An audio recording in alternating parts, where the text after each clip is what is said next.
All right, here we go. It's been a long time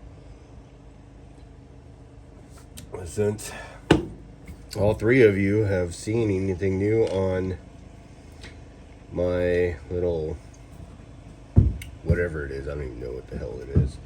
But as you can tell on the title, that we're going to talk about the Ka-Bar Becker BK2.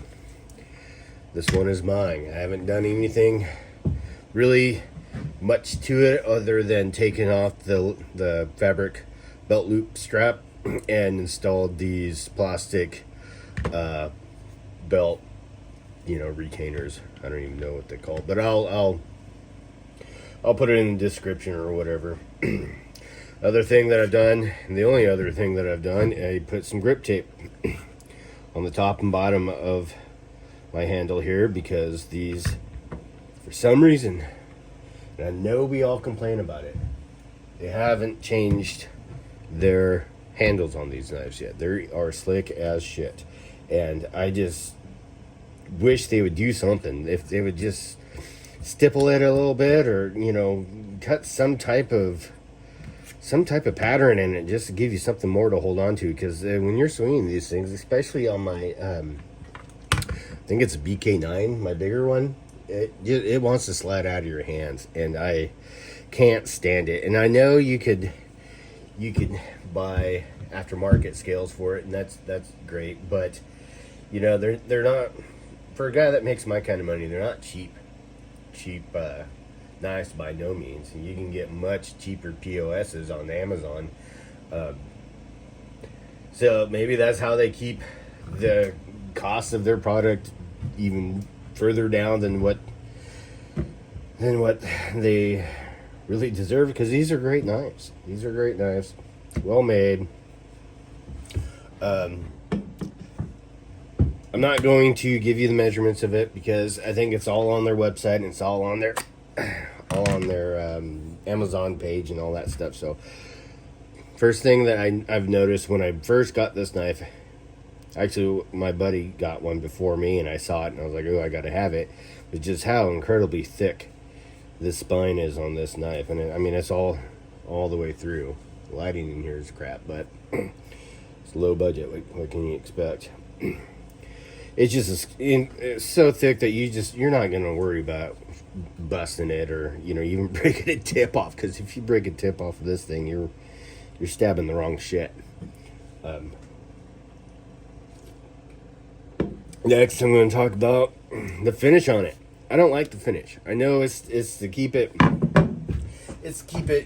weatherized and not prone to rust and all that stuff. But honestly, I don't like it when I'm cutting vegetables. I don't like, not that it's, with a spine this thick, you're not going to be cutting thin, see-through slices of anything. But, it's a little bit harder to clean. Not really, but kind of. I've seen people on, YouTube and Amazon reviews and whatnot, that they strip that all off, and I like that, and I'd like to do that with all of mine. Maybe all of my camping knives, anyways. Not so much my knives I have on my holsters or anything like that. But I think that's one thing that I'd like to do, is just strip this thing off and just have straight steel. Because once you strip all this coating off, this finish off, or whatever you want to call it, you can strike flint with it, which as you guys all know, I strike a lot of flint, make a lot of fires, and that's 90% of my videos is making fires, because it's fun, and that's what I like to do, I guess. But I also know I need to broaden my horizons with other content. But guess what we're going to do today? We're going to make a fire with this. Because, like I said, I bought this to be a bushcrafting knife. It didn't take long for me to realize that this is just a brute. And it might not be as delicate to fit my needs as a overall bushcrafting knife. And the major thing is because of the coating that they put on this, the protectant or whatever. Because then, I mean, you can make a striker out of anything, but I wish that all my blades would be able to strike. You know, even my if something ever happens that I don't have a firearm with me knife that I keep on me, I built fires with this little guy. You know, it's a handy little knife. So we talked about the finish, talked about the edge. Let's talk about the edge. So it came standard K-bar sharp. You know, I haven't sharpened it. I don't think once, and it still has an edge on it. You know, I can still, my finger still gets kind of caught in the edge. So it might not be the sharpest edge that they give you factory, but it definitely holds an edge pretty well. Because this thing is the greatest thing to baton with, man. You know you're not going to mess this up, and it's kind of like a split maul because for how wide it is, how thick the spine is, it kind of just spreads everything apart, which is, you know, if you cut a lot of wood, you know, that's kind of what you want. You want that pop, that separation. So A+ for that. A+ for batoning. A+ for, you know, for even shaving. You know, I'll show you here. Here's a piece of wood here. As far as, you know, shaving goes, it makes super nice coils. You know, it does a fantastic job doing that. And, you know, you can get them, you don't have to get them super thick. You can get them super thin with this knife too, which is really surprising. But, you know, nice little coil, pretty thin, you know. So that's another plus, you know. It's kind of like a Gunsight Scout. It doesn't do one thing exceptionally well. It does many things good, I guess. I butchered that, but it's the jack of all trades, I guess. Talked about the holster, or the sheath, sorry. I'm a gun guy, so I call everything a holster. Holster's nice and tight. I prefer a plastic Kydex, whatever. You know, I prefer this style of sheath because water isn't going to make it soft. It's not going to mildew. It's not going to mold. It could break, crack, and whatnot, but there's flaws with everything out there. So I prefer this style. It just seems to be tougher and more reliable to me. I'm a huge friction holster, there I go again, a friction sheath guy. I don't like buttons. I don't like snaps. Anything that's gonna impede my able to draw my knife, I don't like. So this is like, here's a good example if I can find it.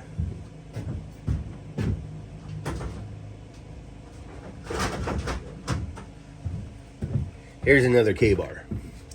Snap here, has a little retaining clip. You have to, well, it's a natural grab and then it comes out.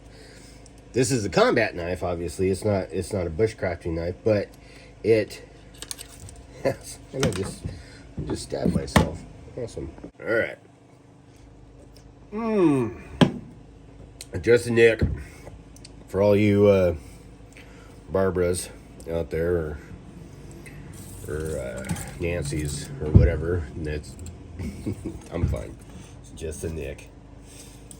So I think I've pretty much handled everything about this knife that oh jeez, that is a really tight holster though. You really have to tug on that son of a bitch.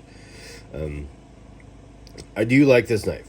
I'm not going to get rid of it. It's something that I carry. I don't carry it very often, especially during hunting season. Maybe I carry it more when I'm you know, truck camping, in the backwoods somewhere, you know, not like campground camping, but you know, dry camping somewhere or something like that. You know, I really haven't found a situation where I take this all the time. When I first bought it, I did to try it out, obviously, because you want to test out your new knives. But since I've bought this, I found other knives that kind of replace it, and it kind of gets put on the back burner. But I love it still, that it is going to be a heritage knife. It is going to be a knife that I pass down to my kids or grandkids or nieces and nephews or whatever, because it's just a stud of a knife. And since I've started making this video, I'm probably going to take it this weekend when I go start building my cabin. So yeah, maybe I will. I should. It's a good knife. So let me demonstrate some things. Talk about batoning. Let's baton something. Let me go find a bigger chunk of wood. All right, got me a piece of white oak. Let's baton this piece of kindling here. Let's go up a little bit. There we go. Yeah. So as I said, the spine is so thick. The edge is pretty decent. I mean, it just cuts through it like nothing. And granted, this is dry Doug fir, but I mean, when you're building a fire, that's kind of the shit you want, right? Perfect. So it does that just fine. This is green. Well, maybe not this piece, but this is white oak, so I'm not going to even try to do anything. That's a saw review. But yeah, baton's fine. You saw it shave. That does all that good thing. The only thing that this knife doesn't do well is I wouldn't field dress with this knife. No, I mean, you could do it, but I'm not going to. I have other knives that do that even better, which I could do reviews on that. Knives could be my new thing that I do, and not just fires. Wouldn't field dress. Wouldn't use as a kitchen knife. I got knives like outdoor knives that are purposely made for that. In fact, off the grid knives. I mean, as you all know, I don't get sponsored or anything, anything free from these guys. But off the grid knives, they're really affordable, awesome knives. Let me see if I have one to shout out with. Yeah, here we go. Here's the only one that I own, but it's just recently purchased. Again, friction holster. Almost did it again. Let's see if off the grid. I don't know what model this is. It's a 14 Charlie 28 November Sand Vic. But anyways, this is a nice thin. Well, let's compare it. Yeah, nice thin, super sharp edge on it. Cam comes super. You can shave with how sharp this comes. I don't know how well the edge holds up. It has a fabric belt loop, whatever. You can replace it, obviously, but it has a friction sheath on it. It ain't going nowhere. Love this knife. Love this knife for just campground, fire, cooking, slicing up whatever you want. Of course, I wouldn't field dress with this one either, but I would prepare all my food with this. Love this knife. All right, what's left more to do? What else is there to do? You guys don't want to watch me start another fire. I get it. Overplayed. So, I guess in conclusion, if you're looking for a beast, an absolute beast of a knife that can do just about anything you want as a bushcrafted knife, I mean, it's going to last you forever. It's going to last you forever. And you're not have to be delicate with it. This thing is a beast. And spend the money, get some better scales for it. Maybe if I stopped spending money on other things, I'd do it too. But I have I have a lot of Becker knives that I should probably all buy scales for. So, anyways, yeah, man. Thanks for watching. Sorry I ramble on so much.